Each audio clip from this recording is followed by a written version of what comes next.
você comentou que de alguns projetos seus, né, alguns roteiros que acabaram Sim. se transformando em curtas-metragens. Como que é esse processo aqui no Brasil? É um processo assim longo? Como que é? É fácil? É difícil?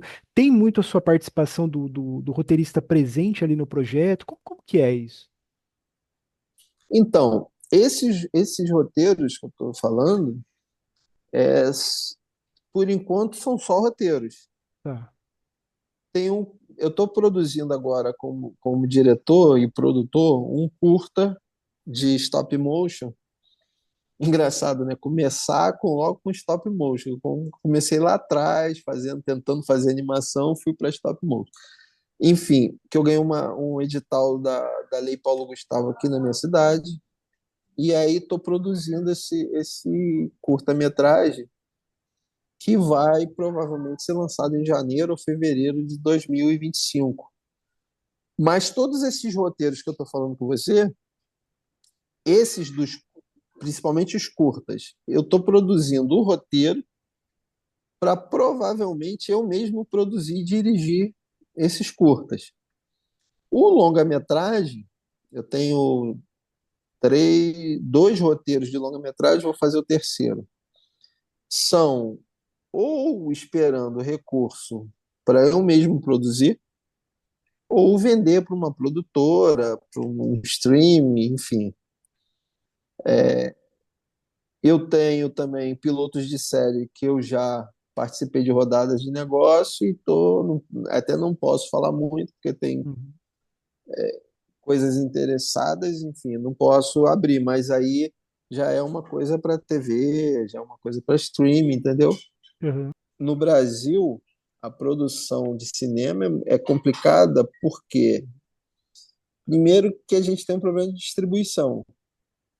Os cinemas querem exibir o super-herói americano que vai estourar a bilheteria. E aí, aquele super-herói que foi produzido nos Estados Unidos, ele se pagou nos Estados Unidos. Então, ele entra aqui tranquilo e confortável, né? O que der, o que render, vai render e beleza. E rende, né? A gente sabe que rende. Uhum. E assim, cara, o que o cara gastou na parte de som do filme do super-herói lá nos Estados Unidos, pagaria três, quatro longa-metragens no Brasil. Para você ter ideia da nossa dificuldade aqui. E a gente não tem uma cultura que olhe para o cinema nacional. Todo mundo, né, taca pedra e quer ver o super-herói, quer ver, enfim. Essa é a nossa dificuldade aqui. Já venceu muitas barreiras, né, porque o nosso problema, o principal problema é a distribuição. E quando a Paris Filmes e a Globo Filmes entrou no páreo da distribuição, amenizou esse problema, mas ainda é um problema a nossa distribuição. Tem filmes que, eu não sei, eu estou no Rio de Janeiro, no Uhum. estado do Rio de Janeiro, não sei onde vocês estão. Eu moro na parte metropolitana em torno da cidade do Rio de Janeiro. Uhum. Tem determinados filmes que eu preciso ir à cidade do Rio de Janeiro para ver que na minha cidade não passa. Você vê o Nossa. grau de dificuldade de distribuição e eu estou a 30 minutos da cidade do Rio de Janeiro. De carro eu estou a Caraca. 20, 15, 20 minutos. Entendeu? É complicado. Se isso ocorre no Rio de Janeiro, eu calculo em outros estados, né? Enfim, porque não que o Rio de Janeiro seja melhor ou pior, porque várias produtoras estão no Rio de Janeiro, né? A maior produtora de TV aberta do Brasil está no Rio de Janeiro, que é a TV Globo. E a gente tem uma dificuldade de distribuição de filmes na bilheteria. Enfim. Mas distribuição, Jota, você citou a Paris Filmes e a Globo Filmes no Brasil hoje para distribuição seriam somente essas duas, no caso. Não, tem outras, né? Uhum. Por exemplo, a Warner distribui, a Fox distribui, só que aí elas vão distribuir o que elas querem. Mas assim, essa distribuição de filmes brasileiros mesmo seriam mais essas duas distribuidoras. Por exemplo, a Warner distribui mais filmes internacionais, norte-americanos, né? Tipo, Sim, sim. entre outros aí. Entendi. Pela lei do incentivo, o fomento à cultura e pela a situação que teve de cotas, enfim, a Warner produz um ou outro filme, a Fox produz filmes aqui dentro também, Uhum, a Paramount, enfim. Mas a grande massa assim, de distribuição é a Globo Filmes e a Paris Filmes, de uhum. filme nacional que eu falo. Ah, E tá. aí vai ficar restrito a algumas salas de cinema. Entende? Tem que negociar, por exemplo. Não sei se vocês sacam isso ou percebem, mas geralmente um filme nacional não passa de 1h40. Por que que ele não Uhum. passa de 1h40? Porque ele tem que caber na grade, Hum, Uhum. entende? Por exemplo, existem filmes americanos de 3 horas, né? Na média, 2 horas, 2h10, 2h05 ali, que é um filme americano. Essa é a média do normal, né? O filme nacional, cara, não passa de 1h40, dificilmente. Por quê? Porque ele precisa caber numa grade de distribuição. Entendeu? Ele tem que entrar num buraco, assim.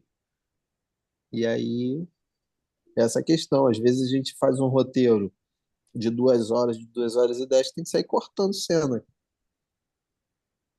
Tem que sair cortando cena. Para caber nesse. caraca. Entende? Como é complicada a coisa? Deixa eu fazer uma pergunta voltada a isso, assim. Mas você acha que a gente está evoluindo para melhora? Muito, Muito? muito, muito.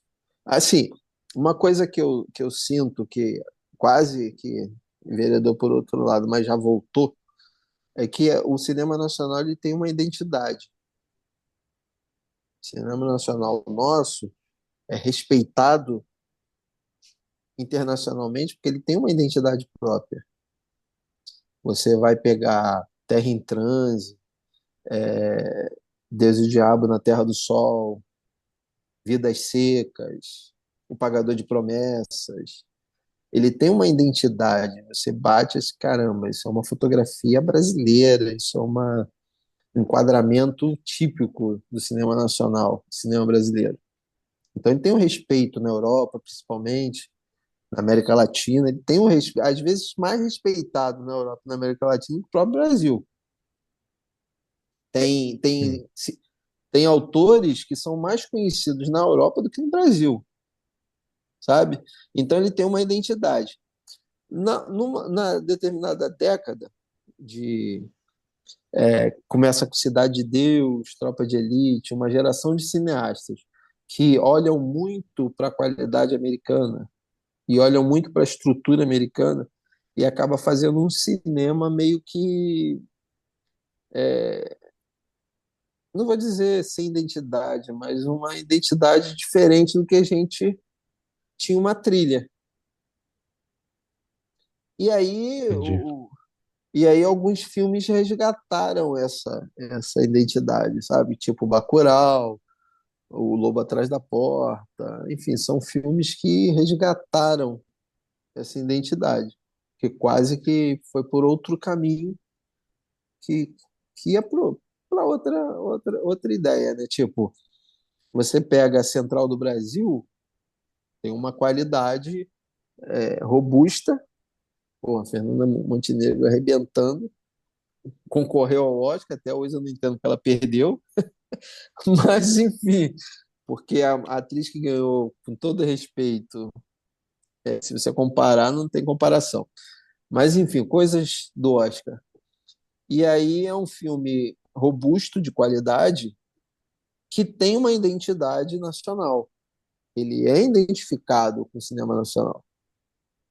Pós o Central do Brasil, veio uma safra que meio que escorrega nessa identidade, e agora, de uns 15, 20 anos para cá, a gente retomou essa identidade.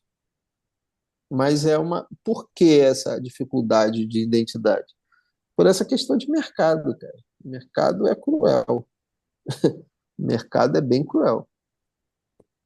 Mas é, Jota, mas a gente fala assim, mas eu vejo o filme argentino hoje muito forte também, né? Sim, mas, Mas a- a cultura essa argentina é diferente da nossa. é diferente, pô. Eles têm Entendi. eles têm uma visão para a cultura diferenciada da nossa. O argentino lê muito. Pô, cara, o argentino é o país da América do Sul que mais lê, Sim, sim. entendeu? Tem essa questão, essa diferença. A gente é muito colonizado, né, cara? O Brasil parece um subproduto americano. Você vê um É, monte de camiseta escrita em inglês, o cara não sabe nem o que está escrito na camisa dele. Mas ele está usando porque está escrito em inglês. sim. Ô, Jota, Entendeu? Então, mas deixa eu perguntar, assim, foi. dos filmes, assim, brasileiros, assim, é que, assim, pensando em filme, né, é que, assim, os filmes brasileiros, assim, são muito bons mesmo, acho que o cinema Sim, nacional é espetacular, mas são filmes, assim, bem complexos, né, tipo, talvez para um país, assim, que como que eu posso dizer? São filmes que, assim, que traz uma complexidade, acho que é até um pouco difícil, né, para o grande público, assim, processar, né? Tipo, por exemplo, a gente pega Deus e o Diabo na Terra do Sol, não é um filme, assim, tão fácil, é um filme interessantíssimo, lógico, sim, mas, mas, sim, é, sim, sim. mas a princípio exige do espectador ali investir em, como que eu posso falar? E ir até o fim, né? E isso daí é um. Eu confesso que quando Sim, eu fui assistir esse filme pela primeira vez, eu olhei, assim, os primeiros 20 minutos e falei, não. Depois de uns, sei lá, uns 5 anos depois, eu voltei de novo, assisti o filme. Filme espetacular, tipo, pra mim, no sim, filmes nacionais, assim, tá no ranking ali no top 10. Mas, assim, sim. não é um cinema, assim, muito fácil, né? É uma questão de recurso, né, cara, da audiência. Uhum. A dificuldade também nesse ponto que você está tocando é do recurso da audiência. A audiência não consegue mergulhar ali, né? Porque não tem, vamos dizer, usando essa metáfora, né? Não mergulha no mar porque não tem prancha, né, cara?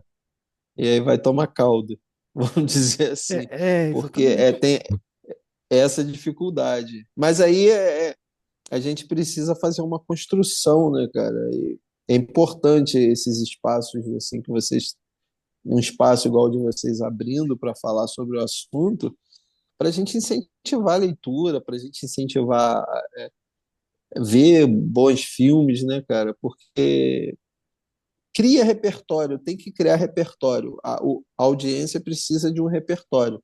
E se ela ficar nesse círculo vicioso, consumindo o enlatado, ela não vai conseguir criar esse repertório. Então, assim, a gente precisa pegar nossos filhos, as crianças que estão à nossa volta, a garotada que está à nossa volta, e, ó, pô, cara, tem isso aqui para você ver, ó. Pô, tem isso aqui que é maneiro, tem isso aqui que. Porque senão a gente vai ficar nesse círculo e não consegue pegar um filme desse, né, gigante, né? Ele tem tanta coisa ali para você sugar, para você absorver, e você não absorve porque aquilo é estranho. O pior de tudo é isso, que a gente criou uma cultura que é estranha à nossa cultura. Você pega a juventude, até a minha geração mesmo, né, que ficava sentado vendo Sessão da Tarde e depois as séries americanas, e aí é estranho ver outra coisa. Parece que a mocinha sempre vai ser a loura, né?